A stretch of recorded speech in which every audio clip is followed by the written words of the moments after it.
Hello friends, मैं कुंदन सिंह नेगी। तो दोस्तों, आजकल आरपीएफ में 72 का सभी जगह जोर जोर से तैयारी कर रहे सारे लोग, और बहुत अच्छी बात है, सभी लोग तैयारी कर रहे हैं। मगर मैंने कुछ दोस्तों से बात की इस बारे में, और काफ़ी लोगों ने मुझसे कहा है कि वो बार बार पढ़ते हैं चीज़ों को, मगर उनसे वो चीज़ें फ्लश आउट हो जाती हैं, उन्हें चीज़ें याद नहीं रख पाते वो लोग बार बार पढ़ने के बावजूद भी। तो मेरा ऐसा मानना है कि चीज़ों को अगर आप जितना रट्टा मार के पढ़ोगे तो चीज़ें कुछ समय तक याद रहेंगी, लेकिन अगर आप चीज़ों को कुछ ट्रिक्स में याद रखोगे या समझ के उसको एक बार समझ लोगे आप, तो आप जिंदगी भर उस चीज़ को नहीं भूलोगे। तो आज मैं आप लोग को आरपीएफ एक्ट में जो 21 धारा है, इस एक्ट के बारे में बताऊंगा। कुछ अपने मजेदार अंदाज से कुछ ऐसी ट्रिक्स से समझाऊंगा जिसको आप इसको समझ जाओगे, और अगर एक बार आप समझ गए तो फिर आप इसको कभी नहीं भूलोगे। तो चलिए शुरुआत करते हैं हम। आरपीएफ एक्ट 1957 जो किसी भी एक्ट में होता है कि धारा एक जो उसका होता है, उस एक्ट या उस अधिनियम का नाम और उसका विस्तार होता है। धारा 2 में होता है अमूमन परिभाषा होती है अमूमन एक्ट में, तो इस एक्ट में भी यही है। और धारा 3, अब धारा 3 में आते हैं हम बात कर रहे हैं रेल सुरक्षा बल अधिनियम की। तो अब जब हम बल की बात कर रहे हैं तो सबसे पहले क्या आएगा, धारा 3 में सबसे पहले दिया गया है आपको बल का गठन। धारा 3 ये बोलती है। अब बल आ गया आपका, जब बल आ गया तो बल को कौन चलाएगा? बल को चलाएंगे हमारे वरिष्ठ अधिकारी। धारा 4 में दिया है वरिष्ठ अधिकारियों की नियुक्ति।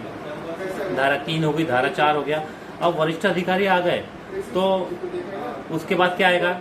जाहिर सी बात है, उसके बाद आएगी नामांकित बल सदस्यों की नियुक्ति।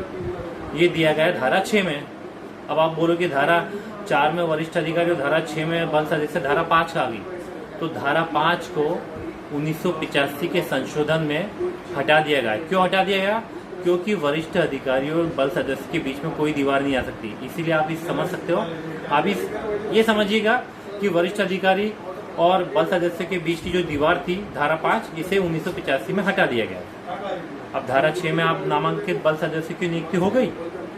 जब आपकी नियुक्ति हो गई तो सबसे पहले क्या करेंगे?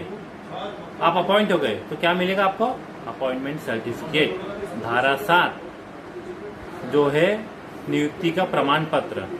अब आप नियुक्त हो गए, प्रमाण पत्र मिल गया, तो किस में नियुक्त हो गए आप? बल में। बल क्या है? ये एक सेंट्रल गवर्नमेंट जॉब है। तो ये धारा 8 में बताता है कि बल का अधीक्षण केंद्रीय सरकार में निहित होगा। धारा 8 में आप बल में आ गए, केंद्रीय सरकार की नौकरी मिल गई आपको। धारा 8 में आप केंद्रीय सरकार के हो गए। लेकिन आप ये मत सोचिए कि मैं सेंट्रल गवर्नमेंट एम्प्लॉय बन गया तो हवा में उड़ूंगा, बिल्कुल नहीं। आपको अपने पैर जमीन पे ही रखने, क्योंकि यदि आपने कुछ गफलत किया, कुछ कारस्तानी की, तो आपको धारा 9 के तहत निष्कासन और निलंबित किया जा सकता है। रिमूवल एंड डिसमिसल धारा 9 में। ठीक है, धारा 9 में आ गए आप। लेकिन अगर आपने अच्छे काम किए तो आपको बल रखेगा। और क्यों रखेगा? और आपको फैसिलिटीज भी देगा। कैसे देगा? अगली धारा 10 में बताया गया कि आप रेल कर्मचारी भी माना जाएगा एक बल सदस्य को। धारा 10 में आप बल में आ गए, केंद्रीय सरकारी कर्मचारी बन गए, रेलवे कर्मचारी भी बन गए।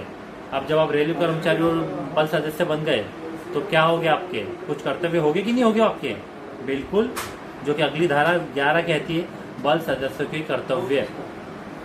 तो जब आपके कर्तव्य रहेंगे तो आप एक यूनिफॉर्म पर्सन होने के नाते क्या करेंगे?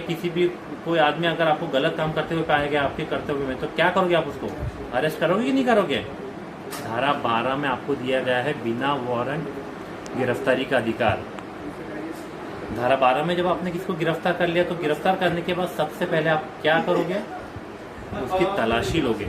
अगली धारा 13 बिना वारंट तलाशी का अधिकार। आपने गिरफ्तार कर दिया, तलाशी भी ले ली। अब आगे की प्रक्रिया कैसी, क्या करना है आपको? ये अगली धारा तुरंत आपको बताती है, धारा 14 की गिरफ्तारी के बाद अनुसरण की जाने वाली प्रक्रिया। धारा 14 में आ गई आपको। जब आप इतने सारे काम कर रहे हो, गिरफ्तार कर रहे हो, तलाशी ले रहे हो, उसकी प्रोसेस कर रहे हो, तो इसमें टाइम तो लगेगा। 1-2 घंटे का काम तो नहीं है, 24 घंटे जाएगा आपके इसमें।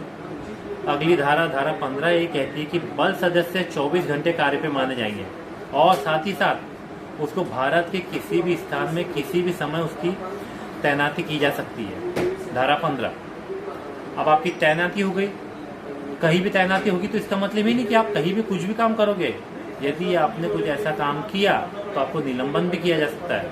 तो आप ये मत सोचिएगा कि हमें निलंबन कर दिया तो हम कुछ भी करेंगे, बिल्कुल नहीं, क्योंकि अगली धारा हमको 16 ये बताती है कि निलंबन होने के दौरान एक बल सदस्य के कर्तव्य क्या रहेंगे। बल सदस्य के वही कर्तव्य रहेंगे जैसा कि वह ड्यूटी पे रहते हुए उसके कर्तव्य माने जाएंगे, वही इसमें माने जाएंगे 16 में। ठीक है। अब 17, धारा 17 बहुत इंपॉर्टेंट है, इसको याद रखिएगा, बहुत ही इंपॉर्टेंट है। इसमें ये दिया गया कि आपने अपने ड्यूटी के दौरान कोई भी असावधानी बरती या कोई गफलत की या कोई कायरता का दोषी पाया गया तो आपको धारा 17 के तहत दंड दिया जाएगा। ये धारा 17 में बताया गया। ठीक है। अब आप तो बोलेंगे यार हमको 24 घंटे काम पे लगाया जा रहा, हमको दंड भी दिया जा रहा, तो ऐसा क्यों? ऐसा इसलिए क्योंकि आपने खाकी पहनी है, और खाकी जब आपने पहनी है तो खाकी कौन पहनता है? खाकी पहनता है पुलिस। तो धारा 18 में बताया गया है कि आपको police incitement to disaffection act 1922 ये आप पे लागू होगा, इसीलिए आपको ये सारी बंदिशें दी गई है। तो आप बोलेंगे हम तो रेल कर्मचारी भी है, तो हमको बाकी की फैसिलिटी उनकी जैसी क्यों नहीं मिलती? नाइट अलाउंस या बाकी फैसिलिटी वो इसीलिए नहीं मिलती है क्योंकि अगली धारा 19 में बताया गया है कि आपको wages payment act, workshop act और फैक्ट्री डिस्प्यूट एक्ट ये बल सदस्यों पे लागू नहीं होते हैं, इसलिए बताया गया आपको। अब आपको इतने सारे बंदिशें लगा दी कर दी, आपका कहीं बचाव है कि नहीं बचाव? बिल्कुल बचाव है। अगली धारा 20 में दिया गया है कि बल सदस्य द्वारा सद्भाविक नीति से किए गए कार्य का संरक्षण, तो धारा 20 में आपका संरक्षण दे दिया गया है। और यदि केंद्रीय सरकार को या प्रशासन को कभी भी लगता है कि यार इस एक्ट के तहत कोई नियम बनाने चाहिए, तो धारा 21 में दिया गया है कि नियम बनाने की शक्ति।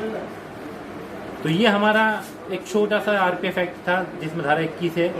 यदि इसको आप फ्लो में याद करोगे तो आप बिल्कुल बहुत ईजी है। मैं एक बार फिर से रिवाइंड कर देता हूँ एकदम शॉर्ट में।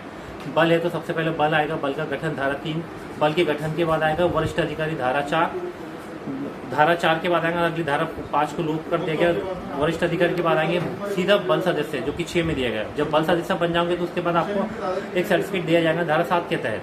सर्टिफिकेट दिया जाएगा तो आप केंद्रीय कर्मचारी माने जाएंगे। धारा 8 के तहत केंद्र सरकार में इसका नियुक्त होगा। और 8 के तहत के बाद फिर 9 में आपको ये बताया गया कि निलंबन और रिमूवल एंड डिसमिसल का प्रावधान दिया गया धारा 9 में। लेकिन धारा 10 ये बताती है आपको कि एक बल सदस्य रेल कर्मचारी माना जाएगा और इस नाते उसके कर्तव्य जो है अगली धारा में दिए गए 11 में। जब कर्तव्य है तो उसमें हम अरेस्ट भी करेंगे। अगली बात कर्तव्य के बाद क्या करते हैं? हम अरेस्ट करते हैं। धारा 12 के तहत जब किसको अरेस्ट कर लेंगे तो उसकी क्या करेंगे? हम उसकी तलाशी लेंगे। अगली धारा 13 में तलाशी और गिरफ्तारी हो गई। अब इसके बाद की जो प्रोसेस है वो धारा अगली धारा में 14 में गिरफ्तारी के बाद अनुसरण की जाने वाली प्रक्रिया 14 में। 15 ये बोलती है कि आपको कहीं भी तैनात किया जा सकता है और 24 घंटे कार्य पे माने जाएंगे। 16 में है कि निलंबन के दौरान आपके क्या दायित्व रहेंगे, ये 16 में बताया गया। 17 में बताया गया कि आपको कायरता का दोषी ड्यूटी के दौरान असावधानी या कोई गफलत करते उसका दंड मिलेगा। 18 में दिया गया कि आपको police incitement to disaffection act 1922 लागू होता है बल सदस्यों पर। धारा 19 में बताया गया कि आपके ऊपर फैक्ट्री एक्ट, वर्कशॉप एक्ट और वेजेस पेमेंट एक्ट ये आप पे लागू नहीं होंगे। और धारा 20 में बताया गया आपका बचाव, बल सदस्य का बचाव। और धारा 21 में बताया गया कि केंद्र सरकार इस अधिनियम के तहत नियम बना सकती है। तो उम्मीद करता हूँ दोस्तों की जो आपकी ट्रिक है, यदि आप इस ट्रिक को इस्तेमाल करके यूज एक फ्लो में अगर उसको याद करोगे किसके बाद क्या होता है, किसके बाद क्या होता है, कॉमन सेंस, तो आप ये कभी नहीं भूल पाओगे। उम्मीद करता हूँ ये वीडियो आपको पसंद आया होगा। यदि पसंद आया तो इसे और भाइयों तक भी आगे बढ़ा दिया जाए, ताकि जो भाइयों लोग को कहते कि हमें याद नहीं हो पाता कुछ चीज़, अगर इस तरीके से याद रखेंगे तो ज़रूर उन्हें हमेशा याद रहेगा। धन्यवाद, थैंक यू।